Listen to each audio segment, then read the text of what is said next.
seem taller than me. Welcome to Sister Wives. Taller than you. You are taller than me. Sister Wives Rewatch, Season 6, Episode 3, Big Boy Panties, which I feel like is kind of an odd title name because it didn't seem like of all the ones where... How inappropriate. Well, all the ones where Cody was being a big fat wimp that they would pick this one. Like that poor kid's clavicles that they get on for showing. Okay. I'm already in a bad mood. We didn't sleep particularly well. So we ate something yesterday that upset our stomach. We will be speaking to the chef, who's my mother-in-law. But somehow, both of us... It wasn't that, but it was something. I don't know what it was, but our tummy was upset last night, so neither one of us slept particularly well. And then people were fighting with me on the internet. It's amazing the number of times I'll say something, and then people will be like... Allow just anybody there. No. And I'll say something, and then they'll be like, well, that's not what I think happened. And it's like, okay, that's great that you have a theory, but that's not what they said on the show.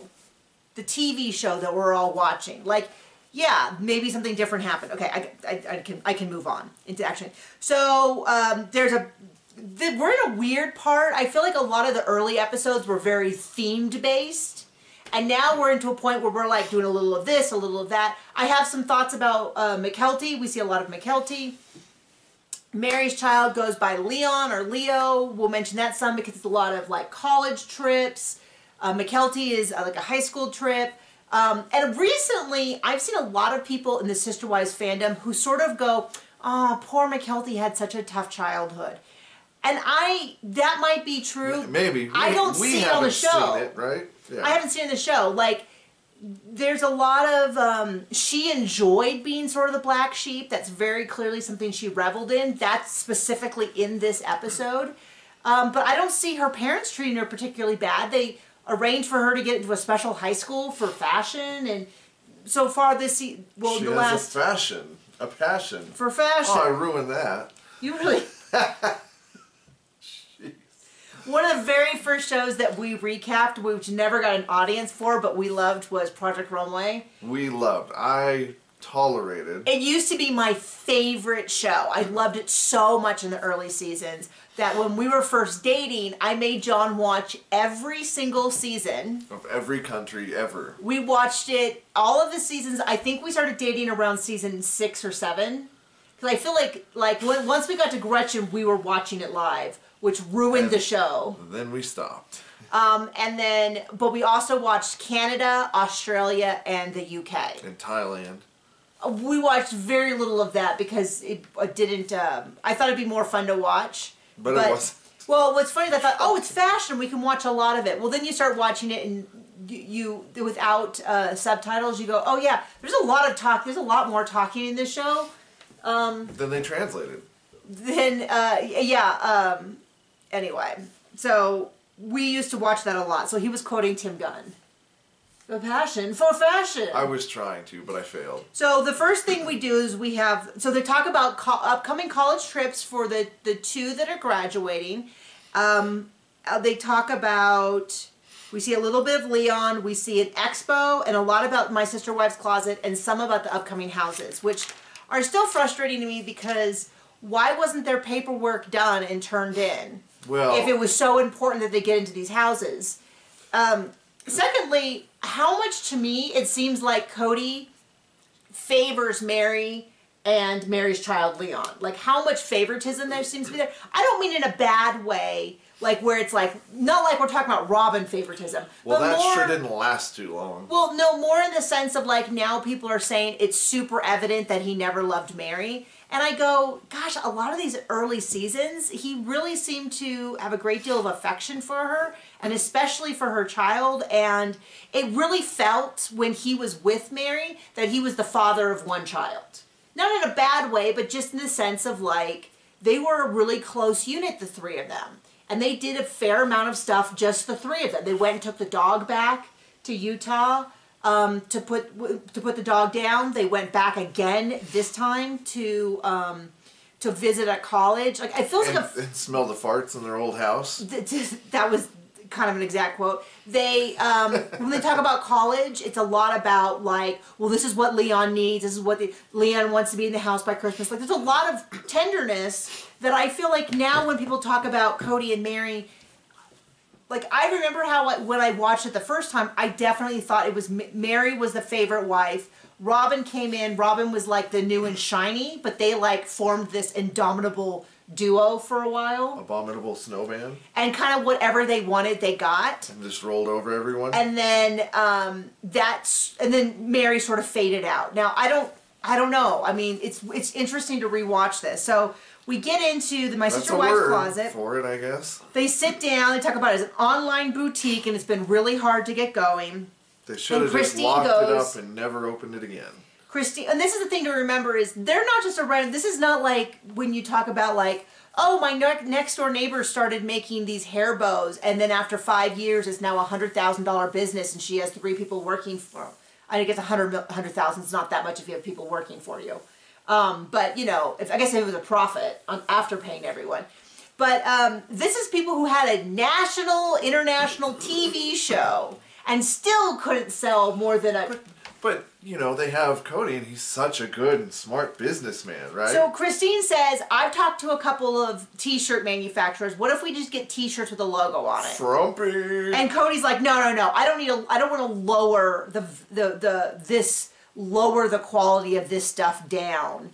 And it's like, when it's trashed, you can't go much lower. Well, I mean, the thing is, nobody wants it. The products aren't particularly bad, but the price of them is so high that you go, I could literally, like some of the stuff that the rings they're showing are several $100s. I'm like, I could go to a store here in town and buy actual gemstones in a gold or silver or whatever setting for cheaper than this. I could take a class, and I just took a class to make, I said this before, but I made this, bonk. It's a cabochon. It was originally like a rock, and we put it in the rock machine and we cut a slab, and then I cut this from a slab, and then I like buffed it on a machine. It took 1 day. The class was $80, and I could take another $100 class and set it in silver, and it would be cheaper than the products that they make that are hot garbage. Yeah, there you go. Like not even to have a stone or anything in it. That's probably cold garbage. That's dinosaur bone, petrified dinosaur bone. It's really cool. In the right light, it's really hard to show on camera, but in the right light, it's like a black matrix, and the rock that formed into the little holes that were, because you know dinosaurs were essentially birds, and so they had hollow bones. It has like a clear blue sheen to it, and so it's really pretty. Okay, but yeah, so and what's funny is so many people have said that if there was something cheap enough with Sister Wives Closet, I would have got it ironically. Like I would have worn it on these videos, like we do all the other shirts. But you know, you wouldn't want to sell anything that frumpy. People buy. Well, and then this is weird. You know, I love Janelle, but Janelle goes, I don't think the logo is ready for a t-shirt. But then turns around and says that she's going to order aprons with the logo on it. And I was kind of like, what? But I remember when I looked at the store, there was nothing like a lot of their like kitchen stuff didn't have my Sister Wives Closet on it. It was just the logo wasn't ready, honey. Well, it was just a random like a chicken on a towel, and you go. That costs too much. That costs too much. Did they put a bird on it? Put a bird on it. So it's like they should have put a bird on it. I'll buy it. Like if there had been a candle with something like caring means sharing your husband or something like that, I would have gotten that as a joke. You know, should I put that on? Should I put that on a shirt? Probably not. Caring means sharing your husband. We get into a whole different. By the way, my friend is on a cruise, on an adult-only cruise. Is it that kind of cruise? For some people, it is. Not for my friend. She's there for like the experimental menus. She's working on the dance classes and stuff. But, you know, I've been on a cruise before, but not in a really long time. And I don't remember this from my cruise, but people now decorate their doors, which makes it easier to find your door because if you've been on a cruise ship. Slam. There's like 100 doors and they all look alike. So people decorate it. And she took a picture and sent it to us of one of the doors that was like, caring means sharing, you know, and all these pineapples all over it, and a sign. What does the pineapple mean? The pineapple is for swingers. Oh. And then a sign that says plays well with others. At least none of my friends have that. Well, I think it's specifically an upside down pineapple, but then there's a whole bunch of like upside down pineapple. Well, that wouldn't be true for Cody. But they were all over the door. and stuff. And then there was a board that was like, say hi, you know, we're so-and-so from here, you know, check in.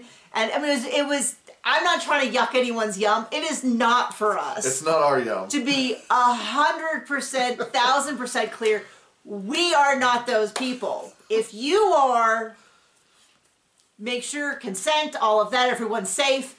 I do not need any details, though. No, Although if someone wants to clarify if it's, does it have to be an upside down pineapple or can a normal pineapple signal? Let me know that. I'm sure someone knows. But anyway, they don't want to make anything. They don't want to make anything that's going to be frumpy and all of that. According to Cody, who's got such great taste. And the whole time they're talking about how we're going to buy this product from this woman-owned business and this product from this woman-owned business, and we're going to go with a new. And this product that's not from a woman-owned business because the ex-husband still works. Well, they're going to go to a new. I said right off the bat the way. And even My Sister Wife's Closet is run by Cody. I mean, into the ground. But still. I said this when they originally pitched that they were going to have a local jeweler make all their jewelry. I'm like, that's not what you do for manufacturing purposes. For making money? You do that like John wants to get me a bracelet. He contacts a local jeweler and has something made one-off. But that's not really what you do with a big manufacturer. They do like casting and lost wax casting, and they do these pieces. They do it faster. I don't actually know because I'm not a manufacturer. But they have different sort of things they do than like... The guy that John got a bracelet for me from, like, he does it one-off, and he orders, you know, does it one at a time in his little, you know, soldering table and everything. So they're going with someone new. It's a woman and her ex-husband. They make a big deal out of it about how it's still a woman-run business. I have no problem with the fact that it's a woman-run business, but then Cody goes... But it's not. But then Cody goes, oh, yeah, so me and the ex-husband are just going to hang back here and be like, oh, working with all these women. And it's like, it's really hard for me to buy that this is a woman empowerment business when he's over there making these sort of like, you know, yeah, Laurel and Hardy level outdated jokes. Of course, Laurel and Hardy were probably far wiser than Cody was, but the idea of like his like, oh, hanging out with these broads, and it's like, yeah, I'm not buying the whole woman power business when he's over there just being a... Yep. A Cody. A stick. A pencil. So that's not what I was gonna say. And we have a whole big section of Janelle going to work out. She hasn't lost weight as fast as she would like. She did lose 30 pounds, and so her and her new trainer. This is the same trainer from a few episodes ago, but not the original trainer that wanted to open the business. They go outside, and he has her break the scale, right? Yeah, because she's losing sizes, but she's not losing weight, pounds and ounces, and so she's getting really hyper focused on that. And it was kind of funny because she said she loved her scale. She loved it so much, and I was kind of like, that's not normally something I hear from people who struggle with this. Yeah, but we get scale. addicted to things like looking at calories and stuff. Yeah, but maybe it makes her feel like she's in control or she knows. But so they break it. I don't know enough about like whether that was like this brilliant. It definitely felt a little like made for TV, but she felt good, and I do like that he took a lot of convincing. That he convinced her to really focus on like body movement and strength and maybe more of a tape measure and stuff like that, because you know that does make a lot more sense in how people actually lose weight. It's really rare to like have someone who's just like, oh, I lose 2 ounces every day. It's like you kind of have these, and you have like long plateaus and then a big drop and stuff like that. And so that was kind of great to see. They go around to the houses, and they have a pretty good amount of errors. They have tile in all the wrong spots. Let's just say, I would be very worried if this was my builder, and they got so much wrong. It's like... We've only seen them visit the houses twice, and both times they found multiple mistakes. They went a lot and, like, changed a lot of things themselves, but, like, it just seems like they can't follow a plan and do things... Right. And they talk about how Cody's opinion changes a lot from house to house. Over here he likes something, over there he doesn't. You know, Captain Flip Flop. It does seem to be, which makes a lot of sense, is that it's according to each wife. A little bit. When he cared about multiple wives. And Mona's being like, do not do anything to jeopardize the loans. And so I don't know a lot about what that would entail. What does that mean? But like, I see... Where are they in that? Well, I see a fair number of TikToks from loan officers who talk about the things that people do wrong. And so what's really common is they'll make really large purchases. I bought a new car. Exactly. They'll be like, hey, I just looked in the bank account and there's no money in there. And they're like, oh yeah, to celebrate we bought all new furniture. And she's like, well that was your money for your closing and that now jeopardizes a loan. I hear that a lot. I hear, and so I get, they're so unbelievably flaky. I think Christine and Janelle are pretty stable. And possibly Mary, but it does seem that there's been a lot of surprises with... Seasons ago, they talked about how they spent money, and it was presented that Cody was the most frivolous of the original group. It sounded like He got beat, though. Mary proportionally had more money than everybody else, but it didn't sound like she had a problem like running over her budget. Christine and Janelle did very good staying under their budget, which was much, much, much tighter proportionally because they had so many more mouths to feed. And that Cody was like, oh, I have my own budget. It wasn't clear if it was the same as everybody else's budget or whether his was like just a little money to make up for the fact that he wasn't accounted in anybody else's budget. But he constantly talked about how if kids needed something, he just bought it. He was sort of the fun dad and all of that. But then it was presented... Robin said that Cody was too tight with money and that she felt that money was meant to be spent. So I can see, and then of course their reality... Well, I mean, she was really good at it. She spent everybody else's money. I know. And their reality TV stars, which I imagine makes her... Because, you know, she only gets paid when these houses sell. And right now they don't have the financing. So she could be doing all this work for 4 houses and have it all fall to pieces. It's kind of like Cody and Robin or dandruff. Assuming, what does that mean? Flaky. Okay. I was going to say, assuming they have a traditional sort of setup, I should say. I don't know, maybe she's taking a lesser cut or something. So it is now 6 weeks to Christmas. They're really hoping to get into these houses. Now we cut over to McKelty. McKelty is going to CSN, which is like some sort of special high school for the arts. She's going to switch her second term to there. She must be a junior here, because she's not one of the 2 graduating. Aspen and Leon, who's Mary's child, are going to be graduating.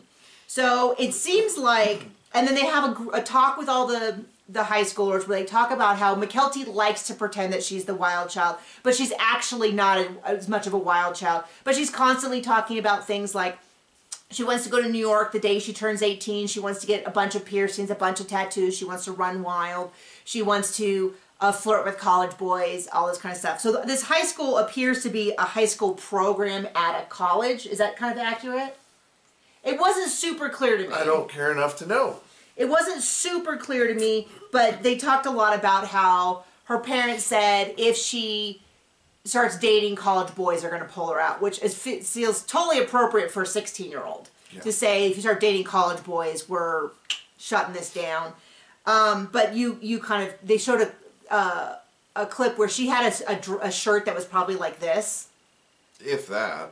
And they're like, you need to go back and change and show less. Specifically. Mary specifically said that. I mean, that was not terribly uncommon when I was growing up. Doesn't make it right, but it also doesn't feel... But I've just seen a lot of people recently talk about how McKelty was such a black sheep. She was treated so badly. She was ostracized. But I'm just not... I just am not seeing it on TV. Not to say that she didn't have problems. All those kids had problems because their dad was essentially an absentee father and put all the work on the moms, which the moms couldn't do. And so then I've seen a lot of people blame the moms for parentifying the kids, which they take some responsibility for, but I feel like it's a weird thing to say it's all their fault as opposed to Cody's the common factor with all of them. And if he had been there, anyway. So I was kind of blown away because I was like, wow, they're really doing a lot for that. So then next we go, Mary, Cody, and Leon go up to northern Utah to look at Westminster College. They see their old house, which apparently is just empty. And he said they didn't want to sell it because they always pictured that Leon would live in Mary's old section. So they must have been...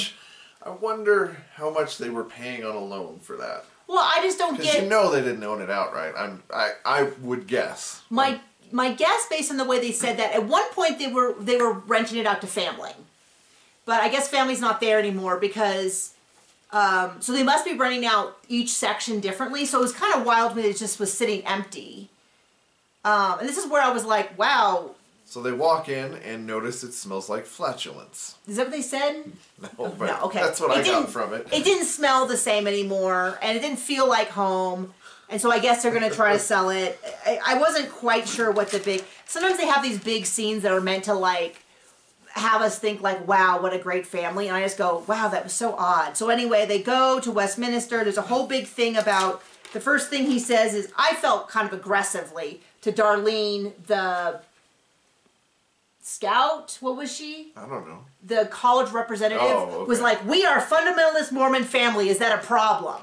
I was a little bit like, whoa, we could back off the dial this down a little bit. But we saw the college, and they're like, it's really expensive. You're going to need to get some scholarships. Okay, so then we go back. Leon does not even want to visit UNLV. Doesn't even want to go on the tour because they're all excited because Aspen's going to go on the tour and Logan is going to give them the tour because he works for the admissions office.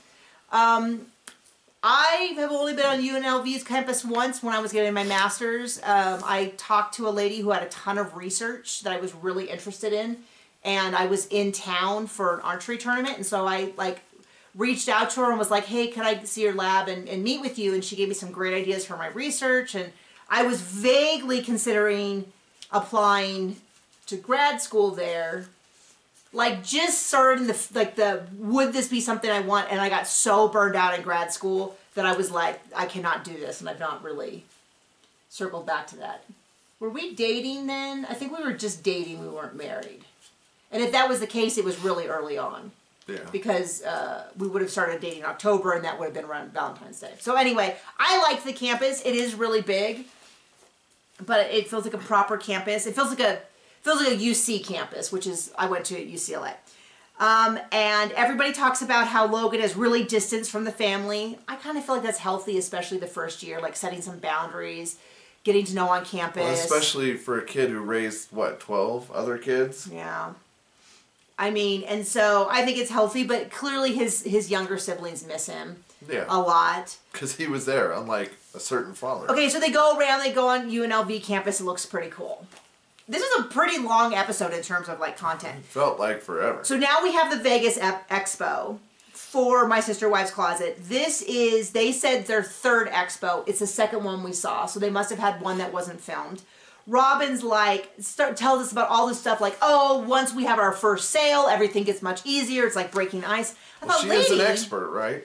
This is your third one. Why are you talking like you're such an expert? But then it's like, well, that's so on brand for her because it's what she's done for everything. But it's also kind of tiring. It's like, as if she just said, I'll feel more relaxed once we have a sale.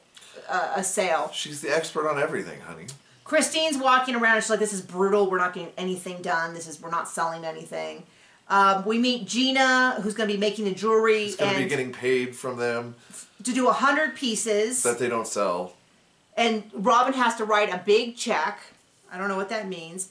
They talk to some people about how people are more open here at Vegas. And this old lady goes, oh, that husband is such a hunk. And I was like, you are personally responsible for Cody believing that he's the pool boy.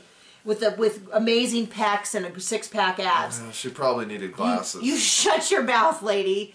He is not... I mean, is the bar so low?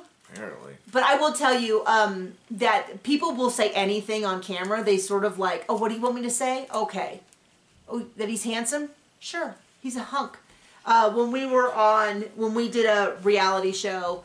sometimes we'd encounter people and they'd be like, oh, can I be on the show? I'll say anything you want. Do you want me to start a fight? They were trying to be helpful, but we're like, well, it's not that kind of show. But at the end of it, they sell 18 sales. They do, they say it's 18. But Christine's Robin can't count. It's 19. Well, that was the wrap up, but they're like, this is awful. I can't do this anymore. Well, they made $50,000 in profit, right? Right. So then at the follow up meeting afterwards, she goes, actually, I miscounted. It was 19. We made $736 in profit for 5 people working. Yeah, and by the way, no one really believes her. Yeah. Cody doesn't. And Janelle doesn't. They're like, in profit? I don't know. Janelle might just be like, yeah, okay, that's not enough to feed my family. my thing is, I think that they sold twice as much of that at the first expo and made 500 or something. So they're not.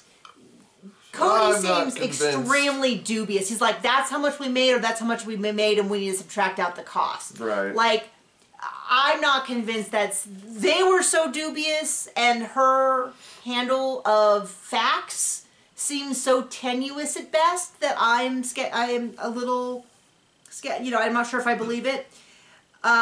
So once again, Janelle says, I just can't keep doing this. And they're like, oh, so you're going to back out. She's like, no, I'm still bringing in the plus size workout gear after the first of the year. I have my aprons coming, but I got it. And I do not understand why they think that having 5 of them at the expo is a good use of time when they could just send, well, we could send Cody. That's how Robin keeps control of everybody. We could send Cody because, you know, he's not doing anything else. But the Robin and Mary would be sufficient. They don't need to have, you need to have a lot of people when there's a lot of people buying stuff. Yeah, they need to be selling, and they're not. And when they're selling and you go, oh, hold on, everyone's busy, then you need more people. This is not the kind of thing, it's like if I brought on 7 more people to do the YouTube, that would not make us more money.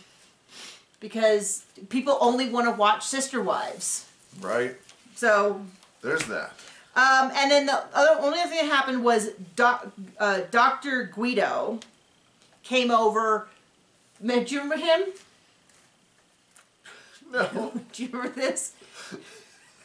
That sounds like an offensive term. That's what I wrote, Guido. God, I hope you're right.